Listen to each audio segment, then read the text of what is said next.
From the start, he outcooked everyone, dropping a career best 6 triples in the first 12 minutes of Game 1, while the Warriors collapsed in the second half. The message was simple, and it was sent. Curry will do everything he can to win his 4th title in 8 years. Steph sat down with our Malika Andrews.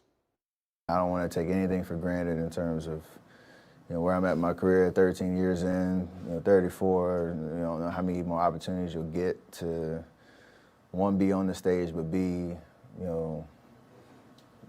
I feel like I'm in my prime to be able to, take advantage of those opportunities. So there's a lot of emotion and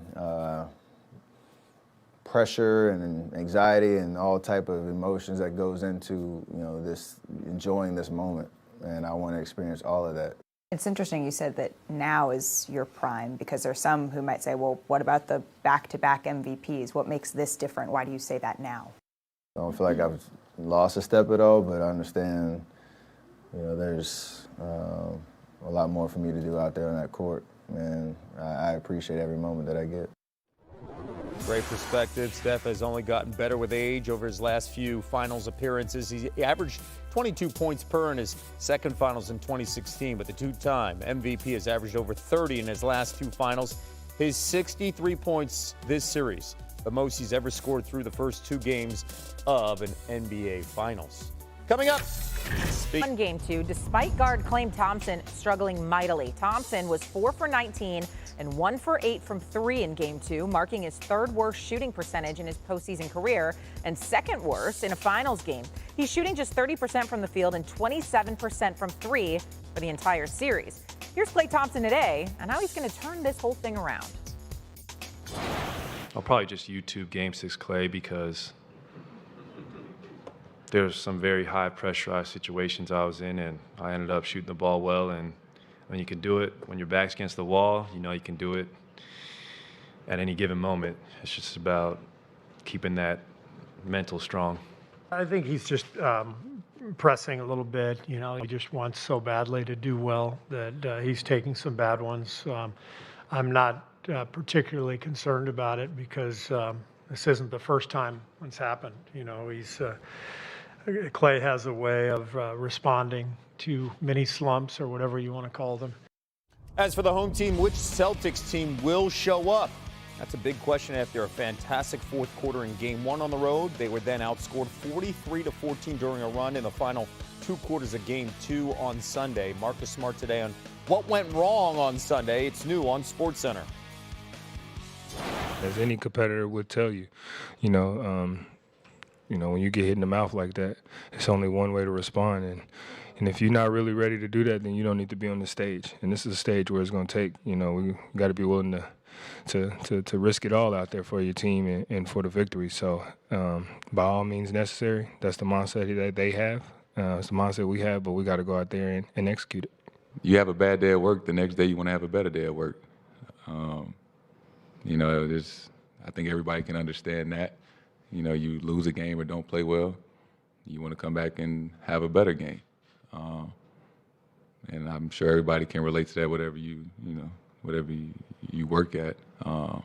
It's all the same.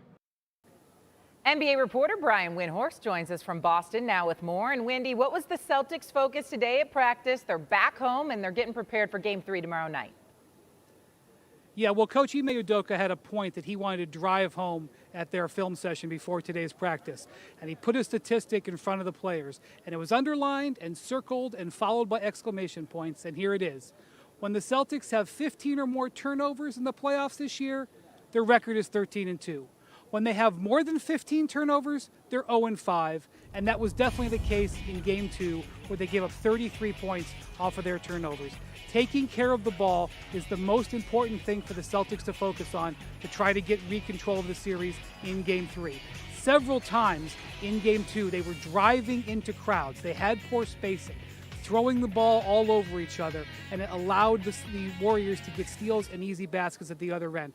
So that is a major factor as the Celtics look to improve and take the lead 2-1 in Game 3. Okay, another stat, though, that's also important. Boston 6-0 in these playoffs after a loss. Obviously, they're coming off a loss in Game 2. Earlier, and we've been talking a lot about this, Klay Thompson struggles. What is he doing to try and break out of this shooting slump? Well, he said he was probably going to Google his highlights on YouTube. I can tell you it's not probably. He did. He wanted to see some good shots from not only just the distant past, but from the recent past. And he actually doesn't have to look back too far. At the closeout game in the conference finals, he had 32 points. And that was a really good shooting game for him. He has been definitely up and down over the last month, but he knows that they are going to need him to have another hot game or two in this series. In the second half of Game 2, the Warriors really relied on straight Steph Curry, running all of their offense through him and moving away from their motion offense that includes more players. They're going to need at some point to go back to that motion offense, which means they're going to need Klay Thompson to get hot again, and he is very aware of it, and he's trying to get his mind back in the zone for tomorrow night. Yeah, because the odds are stacked against Steve Kerr's Warriors. They have never won a finals Game 3 with the series tied at 1-1. They lost in 2015 and in 2019. Brian Windhorst, thanks so much for the insight. He's Jalen Rose. I'm David Jacoby. We are Jalen and Jacoby. What is it that we do?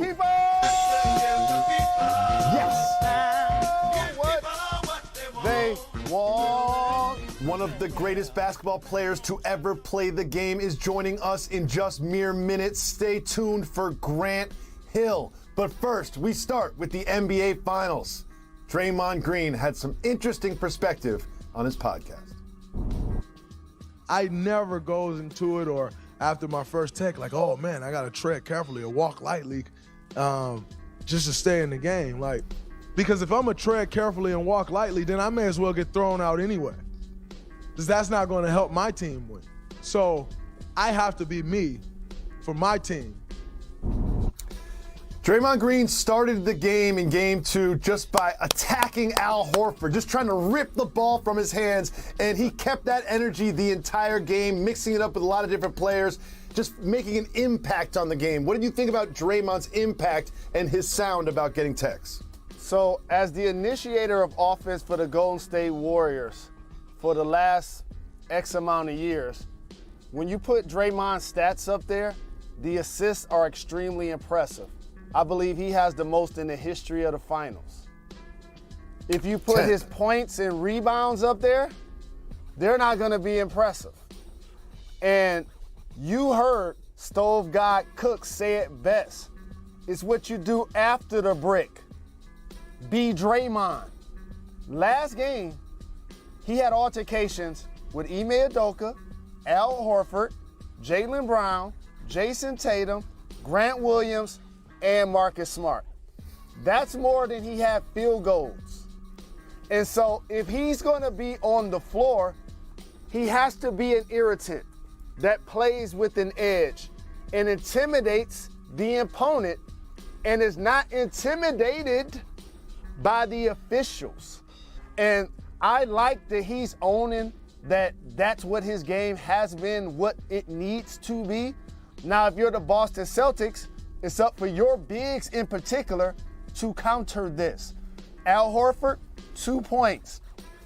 Robert Williams III, 2 points. That ain't necessarily what's going to combat Draymond. What's going to combat him is a level of physicality that when he's guarding you, you find a way to make him work and try to frustrate him.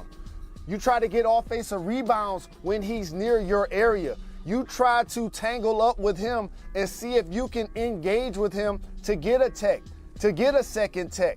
And if you don't do that, then he's going to continue to impact the game way beyond the stats and the numbers. Yep. And one of the ways he impacted the game was they switched Draymond Green from Al Horford onto Jaylen Brown. That really got underneath Brown's skin and sort of disrupted his performance. And Brown had some interesting comments about the referees, and he wasn't alone, but let's listen to your namesake. I feel like they got away with a lot of stuff tonight, but I'm looking forward to the challenge next game. All that stuff, the gimmicks, the tricks, we just got to be the smarter team, be the more physical team, and look forward to just coming out and playing Celtic basketball. Jalen, you've been involved in many playoff series. What do you think about, because Brown wasn't alone, there's a lot of people who complained about the officiating from the Celtics side. What do you think about working the refs through the media in his playoff series? Well, here's something I want to teach all fans and people that have never played high-level basketball. The team that's complaining the most to the refs is the one that's always losing. Did you hear that? The team that's complaining the most to the refs is usually the team that is losing. So if you're the Boston Celtics, you just got to stay the course and do what got you here. You can't, after every shot attempt, be looking at the refs. After every turnover, be looking at the refs. Because what ends up happening is that psychologically slows you down, and it gives an irritant like Draymond Green the advantage, because that's exactly what he does. I tell you all of the time, Jacoby, players are in the league most of the time because of their skill or their will. Jaylen Brown is a skilled player that can lock down defensively. So is Jason Tatum and Al Horford. They're not only in the league because of their will. That's who Draymond Green actually is. So to combat that, you got to play stronger. You got to play more physical. You got to go through his chest. And then when you continue to go strong, you hope he now becomes the person that's complaining to the refs, not the person that's agitating you as an opponent. Jalen Rose, you're about to head on a flight to Boston for Game 3, and one of the big storylines coming out of Game 1 and Game 2, while the Warriors did play well in Game 2, got a blowout win, Klay Thompson